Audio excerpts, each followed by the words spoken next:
कर्जे से मुक्ति पाने के लिए, व्यापार की वृद्धि के लिए केवल एक काम करिए, केवल एक काम। महाराज रात्रि को ठीक 11:30 से 12:30 के बीच में, मध्य बिंदु में रात्रि को, पीपल अगर पास में हो तो पीपल, आंवला पास में हो तो आंवला, बेलपत्र पास में हो तो बेलपत्र, इन 3 वृक्ष जो आपके पास में हो, जो नजदीक में हो, लगाना एक ही के नीचे है। ये नहीं कि तुम तीनों के पास पहुंच जाओ, लगाना एक ही वृक्ष के नीचे।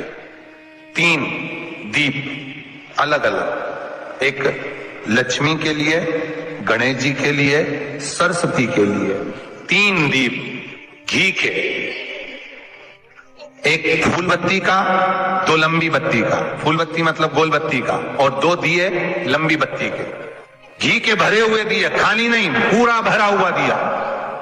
उसमें एक एक कमलगट्टा, कमलगट्टा जो हवन में चढ़ता है, किराने की दुकान पे मिलता है काले कलर का कमलगट्टा, महाराज उस दिए के अंदर रखकर सबसे पहले गोल बत्ती वाला दिया हाथ में रखिए, हथेली पर जलाकर, और अपने स्मरण करो लक्ष्मी का, कुल देवी देवता का स्मरण करिए, अपने पूर्वजों का स्मरण करिए, कर्जा मुक्ति का भगवान से विनती करिए, और बाबा कुबेरेश्वर महादेव का स्मरण कर कर फूल बत्ती गोल बत्ती का दिया पेड़ के नीचे रख दीजिए। दूसरा दिया जला हुआ उठाइए, उसकी बत्ती अपनी ओर हो, उसको उठाकर फिर अपने कुल देवी देवता का स्मरण करिए, पूर्वजों का स्मरण करिए, जिस भाव से दिया लगाने आए हो वो भाव को व्यक्त करिए, और दिए की बत्ती पेड़ की साइड कर कर रख दीजिए।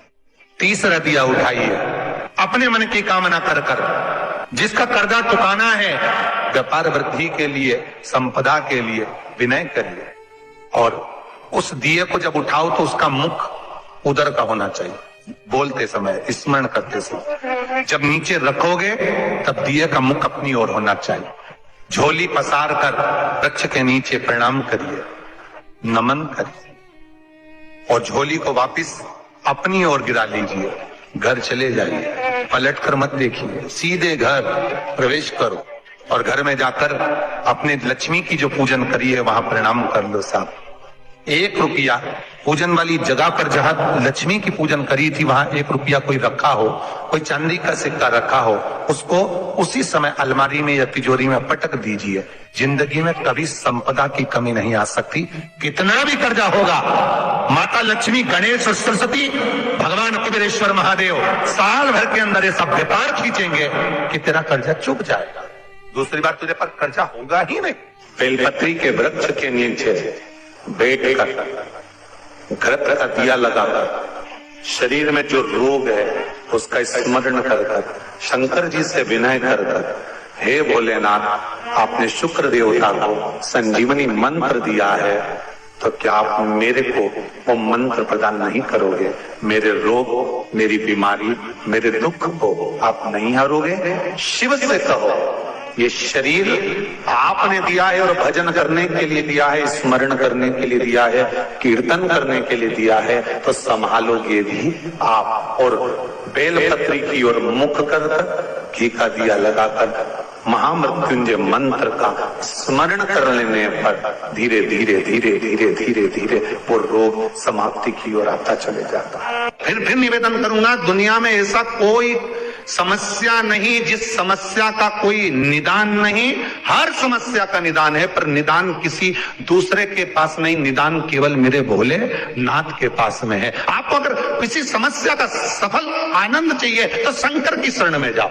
आपको सीहोर आने की भी जरूरत नहीं है, आपको हमसे मिलने की जरूरत नहीं है, आपको पंडित प्रदीप मिश्रा के पास नहीं आना, आपको किसी बाबा जोगी के पास नहीं जाना, आपको किसी के बेल भभूति लेने नहीं जाना, आपको तो शिव के पास जाना। शंकर की वस्तु है, उसको स्वीकार करो, बस शंकर की वस्तु को स्वीकारिए, शंकर की वस्तु को स्वीकार करना चालू कर दीजिए। अरे भाई, शिव महापुराण की कथा तो यहां तक कहती है, यहां तक वर्णन कर रही है, जिस व्यक्ति की नौकरी नहीं लगती, सर्विस नहीं लगती, हर जगह पर अप्लाई कर रहा है, बार बार इंटरव्यू देने जा रहा है, लगातार उसको अगर सफलता प्राप्ति नहीं हो रही है तो धतूरा ढूंढो। धतूरा कहीं बाजार में नहीं मिलेगा, किसी वृक्ष से धतूरा तोड़ लिया, कुछ मत चढ़ा, तू शंकर जी के मंदिर में जाकर तेरा नाम और गोत्र बोल और शिव जी को धतूरा चढ़ाना चालू कर दे, और बाबा से विनती कर, धतूरा चढ़ाना चालू कर। अब धतूरा कोई बहुत कीमती होता है क्या? बहुत पैसे का मिलेगा क्या? कहीं पे भी मिल जाएगा। धतूरा तोड़ और चढ़ा शंकर जी को। रोज नियम बना ले कि एक धतूरा मैं शंकर जी को चढ़ाऊंगा, प्रतिदिन चढ़ाऊंगा, शिव जी से जाकर निवेदन करूंगा प्रतिदिन। शंकर जी की प्रिय वस्तु में धतूरा, बेलपत्र आदि की तो है, क्या है। चढ़ा रोज एक धतूरा, फिर वही धतूरा जिसकी यहाँ तो इंटरव्यू देने जा रहा उसी के सिर पे चढ़ गया। जो तूने शिव जी के चढ़ाया वही धतूरा वहां चढ़ा है, तो क्यों चिंता करता। स्त्रियों के रजो धर्म से जुड़ी हुई जितनी भी प्रॉब्लम रहती है, जैसे कोई नारी उसके यहाँ बच्चे नहीं है, संतान नहीं है और रजो धर्म आना बंद हो गया है, तो संतान हो ना रही है, रजो धर्म ही नहीं आ रहा, तो मातंगी माता का नाम लेकर लाल फूल देवी के चरणों में समर्पित कर दें और माता के चरणों को गाय के घृत से धो दें। उस घी को घर में लाएं और भोजन के साथ में पाना प्रारंभ कर दें। मातंगी माता का नाम लेकर करेंगे यह उपाय, तो नारी का रजो धर्म आना प्रारंभ हो जाता है। रजो धर्म से जुड़ी जितनी भी प्रॉब्लम है वो मातंगी माता के नाम से ही पूर्ण हो जाते हैं। शंभेश्वर महादेव शंकर जी का एक नाम है, शंभेश्वर महादेव। तो जब कोई व्यक्ति चिड़चिड़ करता है, क्रोध करता है, गुस्सा करता है, तो महाराज शंकर भगवान का शंभेश्वर महादेव का नाम लेकर 31 बेलपत्र, जिस व्यक्ति को क्रोध आता है उस व्यक्ति का स्मरण कर कर आखा चावल मतलब सेगे चावल के साथ एक एक बेलपत्र 31 बेलपत्र कर कर शिव जी के शिवलिंग पर समर्पित करी जाती है, मात्र 10वीं की तिथि के लिए, केवल 10वीं, चाहे उजाला की हो चाहे अंधेरे की। कौन से महादेव का नाम लेना है? शंभेश्वर महादेव, शिव जी का एक और चीज हमारा। छोटे छोटे बच्चे रहते हैं, कुछ कुछ बच्चों को माता जबरदस्ती के भोजन कराती है, खिलाती है, ठोकती मारती खिलाती है। कुछ कुछ बच्चे ऐसे रहते हैं वो कुछ खा ही नहीं पाते, मुख में दो और वॉमिटिंग कर देते हैं, उल्टी कर देते हैं। ऐसे बच्चों के लिए या जिस व्यक्ति को भोजन पचता नहीं हो और उधर में फैसिलिटी रहती हो और जलन टाइप की होती हो, उसके लिए भी शंभेश्वर महादेव का स्मरण है। छोटा है पर निवेदन है कि बड़, पीपल और आंवले की त्रिवेणी आप गमले के अंदर ना बनो। आप गमले के अंदर, कई माताओं की आदत है त्रिवेणी कहां पूजने जाएंगे, त्रिवेणी पे कहां दिया लगाने जाएंगे, तो गमले में त्रिवेणी बना लो, बड़का पौधा भी लगा लो उसी के अंदर, उसी में आंवले का, उसी में पीपल। वो शिव महापुराण वर्णन नहीं करती। त्रिवेणी त्रिवेणी बाहर, त्रिवेणी का पौधा बाहर हो, घर के अंदर नहीं। क्यों? शिव महापुराण की कथा में स्पष्ट कहा गया, जहां त्रिवेणी का पौधा गमले के अंदर होता है वहां उस स्थान पर महाराज कहीं ना कहीं क्लेश का भाव होता है, उस घर में शांति नहीं होती। क्यों? तो उसका भी व्याख्यान गरुड़ पुराण में कहा गया। क्या वर्णन किया गरुड़ पुराण में? कि जब जीव आत्मा को लेकर आया जाता है, सारे सुख दुख सब भोगने के बाद में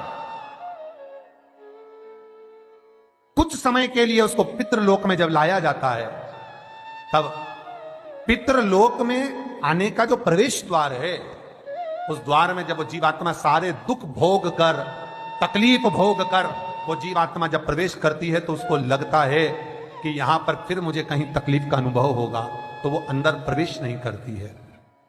त्रिवेणी का जो पौधा होता है, उसी पौधे के नीचे वो जीवात्मा कुछ देर विश्राम कर लेती है।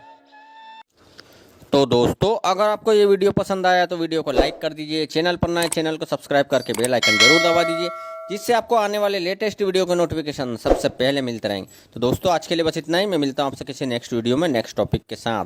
Thank you.